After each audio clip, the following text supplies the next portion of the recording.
Hi hello welcome to our channel. నేను మీ శ్రీ. ఈరోజు మనం చెప్పుకోబోయే కథ ఇష్టమైన సక్కట పార్ట్ 187. కథలోకి వెళ్ళే ముందు లైక్ చేయడం మర్చిపోకండి. మేఘన ముందే ప్రణతి తల్లిదండ్రులకి ఆమెకి కాల్ చేసి రమ్మని చెప్పాడు. కాసేపటికి మేఘన నిద్రలోకి జారుకుంది. అతను వెంటనే బయటికి వచ్చాడు. జయరాం అప్పటికే తన వైపు చంపేసేలా చూస్తుండటంతో హర్ష తడబడ్డాడు. డాడీ ఏదో మాట్లాడాలి అన్నారు అని నెమ్మదిగా అన్నాడు హర్ష, తన అనుమానం నిజం కాకూడదని కోరుకుంటూ. ఆ మినిస్టర్ ఇంటికి నువ్వెందుకెళ్ళావు? జయరాం మెల్లిగానే అరిచాడు. నేనెప్పుడు వెళ్ళాను డాడీ? ఇంకా చెప్పకురా, నాకన్నీ తెలుసు. ఎన్ని జరిగినా నీ దారి నీదేనా? వాణ్ణిప్పుడు చావు బ్రతుకుల మధ్య పెట్టి వచ్చావు. వాడి మనుషులు నిన్ను బ్రతకనిస్తారనుకున్నావా? నీ ఇష్టం వచ్చినట్లు ఎక్కడ పడితే అక్కడ తిరుగుతున్నావు. నీ కారణంగా ఒకవైపు గగన్ కూడా ఇరుక్కున్నాడు.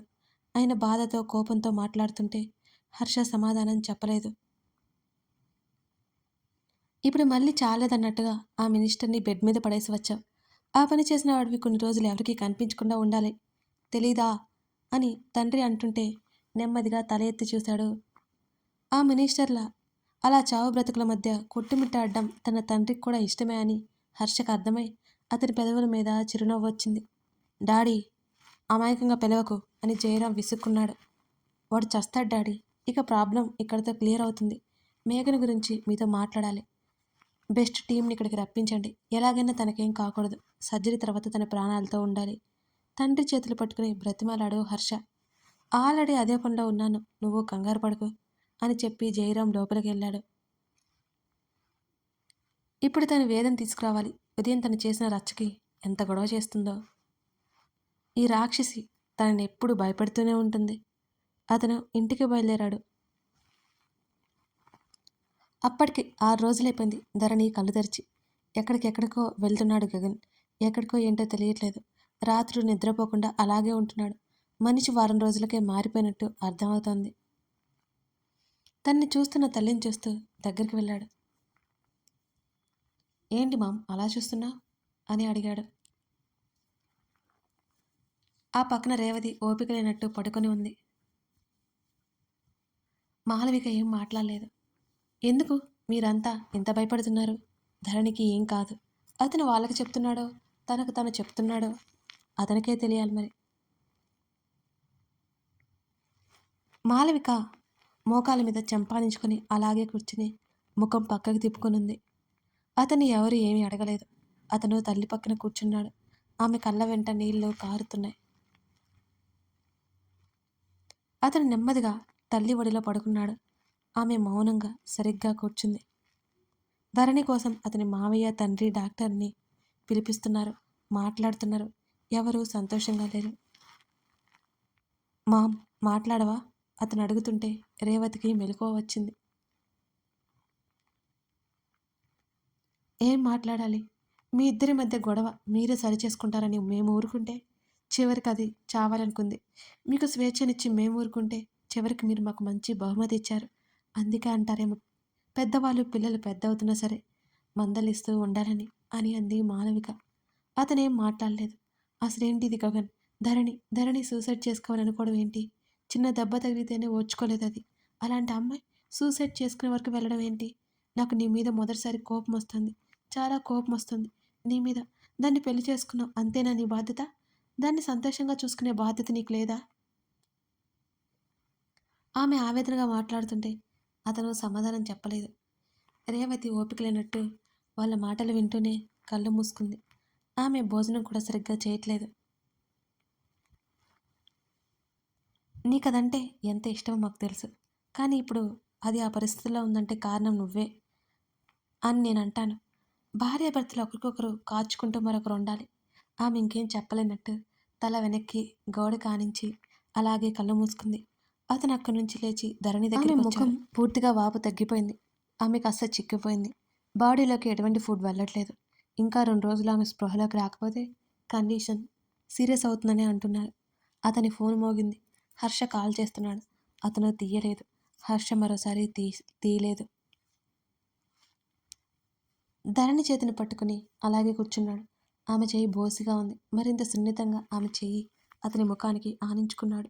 మొట్టమొదటిసారిగా అతని కన్నీరు ఆ చీకటి రాత్రులు చూస్తే మరోసారి అతని తల్లి ఒడి చూసింది. నిద్రలో ఉన్న ధరణికి అవేమీ తెలియలేదు. ఎవరు చేశారు ఇదంతా? ధరణికి సూసైడ్ చేసుకోవాల్సిన అవసరం ఏంటి? అని ప్రకాష్ గట్టిగా అడుగుతుంటే, అది సూసైడ్ కాదు డాడ్. అతడు గోడకి ఆనుకుని దూరంగా హాస్పిటల్ బాల్కనీ నుంచి బయటకు చూస్తూ మాట్లాడుతున్నాడు. మరి అని అడిగాడు. ఎగ్జాక్ట్గా ఏం జరిగిందో కానీ ఆ రోజు శివకుమార్ మనుషులు అక్కడికి వచ్చారు. ధరణిని చంపడానికి చూశారు. అంతేకాదు అని అప్పటి వరకు ఆశ్చర్యంగా చూస్తున్న తన మావయ్యని చూస్తూ, మినిస్టర్ నీలకంఠం కూడా అనగానే ప్రతాప్ నిటారుగా అయ్యాడు. గగన్ అని ముందుగా తేరుకున్న ప్రకాష్ పిలిచాడు ఆశ్చర్యంగా. అవును డాడ్ అని. ఇది చెప్పండి, మీ ఇద్దరికి ఆ నీలకంఠ ఎలా తెలుసు? గగన్ ఒకలాంటి గంభీరత్వంతో అడిగాడు. నీలకంఠం నీకెలా తెలుసు? ఎట్టకేలకు ప్రతాప్ నోరు విప్పాడు. నాకెలా తెలుసో తర్వాత చెప్తాను, ముందు మీరు చెప్పండి అని గగన్ వారిద్దరినీ సూటిగా చూస్తూ అడిగాడు. అప్పుడే అక్కడికి వచ్చిన మాలవిక కూడా ఆ మాటలు వింటోంది. ఒకప్పుడు మేము ముగ్గురం కలిసి వ్యాపారం చేశాం. మధ్యలో నీలకంఠం ఏంటో మాకు అర్థమై అతన్ని దూరం పెట్టా. అప్పటికే వాడి వల్ల కొన్ని కోట్ల నష్టం వచ్చింది. తన వాటా తీసుకుని పక్కకి వెళ్ళిపోయాడు. కొన్నాళ్ళకి ఆస్తి పోగొట్టుకుని మళ్ళీ వచ్చాడు. ఈసారి మేము దగ్గర చేరనివ్వలేదు. వాడు వెళ్ళిపోయాడని అనుకున్నాం. అంతటితో ఊరుకోలేదు. పగ పెట్టేసుకున్నాడు మా మీద అని ప్రతాప్ మాటలనట్టు భారంగా ఆగిపోయాడు. గగన్ తన మావయ్యని చూస్తున్నాడు. ధరణి కంటే ముందు పుట్టిన పాప పోయింది. ఆ తర్వాత నువ్వే వాళ్ళ టార్గెట్. మీ డాడీ హైదరాబాద్ నుంచి షిఫ్ట్ అవ్వాలని అనుకున్నాడు. నువ్వు చిన్నవాడివి. ఏటి నుంచి ఏ ప్రమాదం వస్తుందో తెలియదు మాకు. చాలా జాగ్రత్తగా ఉన్నాం. మేము వెళ్ళిపోయే బదులు వాడిని పంపించాలని డిసైడ్ అయ్యాం. వాడు చేసిన మోసాలన్నీ చూపించి కేసు పెట్టాం. జైల్లో ఉండిపోయాడు. ఆ తర్వాత మాకు ఇక కనిపించలేదు. కొన్ని సంవత్సరాల తర్వాత వాడు రాజకీయంలోకి వెళ్ళాడని తెలిసింది. మేము కలవడానికి ఇష్టపడలేదు. మమ్మల్ని కలవడానికి ట్రై చేశాడు. సంబంధం కలుపుకుందామని అన్నాడు. ధరణిని వాడి కొడుక్కిచ్చి పెళ్లి చేయమన్నాడు. నేను కుదరదని ఫోన్లోనే చెప్పి కాల్ కట్ చేశాను. వాడు తన్ని ఇంటి కోడలుగా చేసుకోవడానికి కారణం మమ్మల్ని సాధించాలని. అది జరగలేదు. చిన్నగా నా బిజినెస్కి అడ్డుపడాలని చూశాడు. ఇది నేను సాగనివ్వలేదు. మరి ఏమనుకున్నాడు? కొన్నాళ్ల పాటు మళ్ళీ కదిలించలేదు.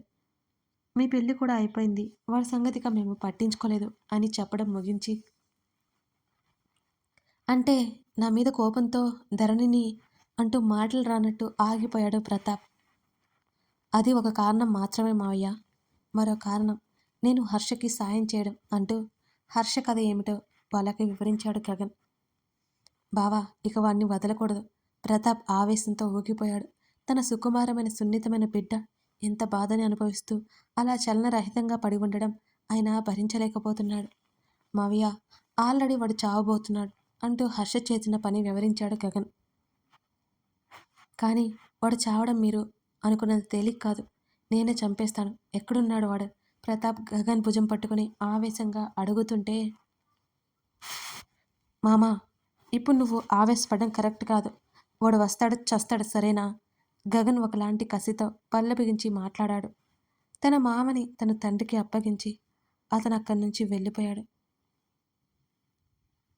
అదంతా వింటున్న మాలవిక్కి మతిపోయినట్టు అనిపించింది. రేవతి అక్కడ ఉందేమోనని కంగారుగా చూసింది. రేవతి గదిలోనే ఉండిపోయింది.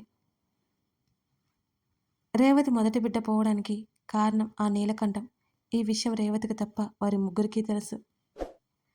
వేదా అని మొబైల్ చూసుకుంటున్న వేద పక్కన నెమ్మదిగా పిలిచాడు హర్ష.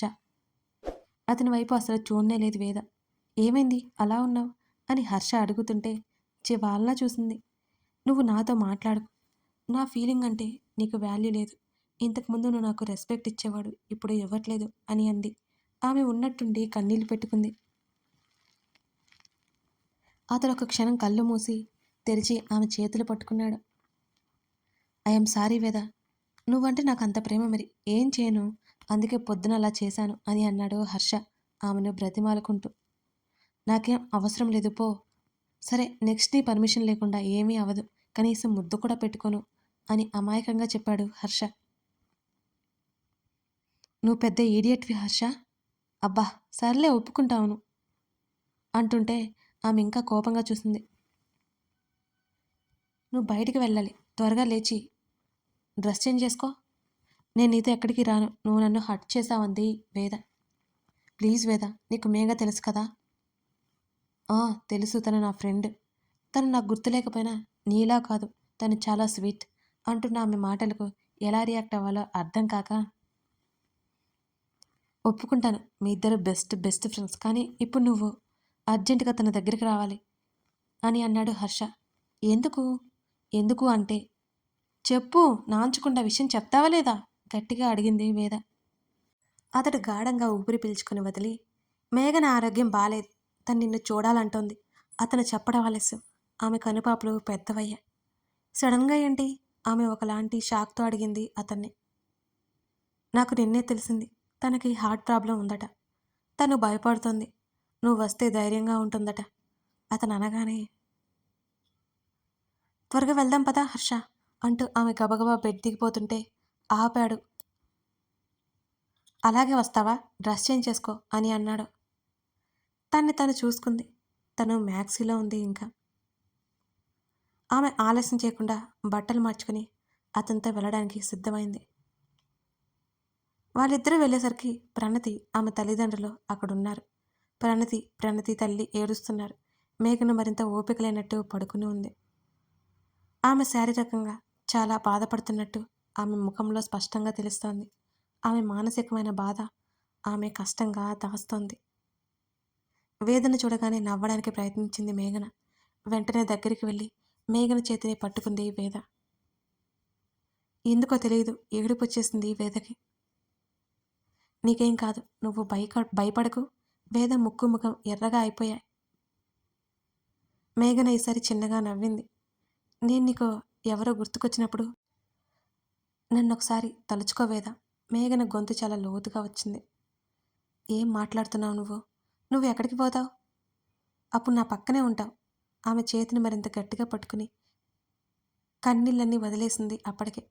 మేఘన తన ప్రాణాల గురించి చాలా భయపడుతున్నట్టు వేదకి అనిపించింది. నీకు గుర్తులేకపోవచ్చు, కానీ నాకు అన్నీ గుర్తున్నాయి వేద. నా జీవితంలో నువ్వు అత్యంత అద్భుతమైన వరం. మా అమ్మ తర్వాత అమ్మవి నువ్వు. మేఘనకి ఇక మాట రాలేదు. ఆమె కళ్ళ వెంట నీళ్లు ఒక్కసారిగా బయటకు దూకాయి. ఆమె వెంటనే ముఖం తిప్పుకుంది. ఆ దృశ్యం చూసి అందరి కళ్ళల్లో నీళ్లు తలుక్కున మెరిశాయి. మేఘన కాసేపటికి సముదాయించుకుంది. కానీ వేద ఏడుపు ఆపుకోలేకపోయింది. You are my best friend Veda. అలాంటి సమయంలో నన్ను నీకు గుర్తు లేకుండా చేసిన ఆ దేవుడి మీద నాకు చాలా కోపం వస్తుంది. నిన్ను కూడా వదిలి వెళ్ళిపోతున్నందుకు నేను చాలా బాధపడుతున్నాను. నన్ను క్షమించు. నీకంతా గుర్తుకొచ్చాక నన్ను క్షమిస్తావు కదూ? మేఘన నెమ్మదిగా పైకి లేచి కూర్చుంది. ఆమె చేతికి సెలైన్ పెట్టి అలాగే ఉంది. అప్రయత్నంగా ఒకరినొకరు కౌగిలించుకున్నారు. స్నేహితురాలిద్దరూ ఏడ్చుకున్నారు.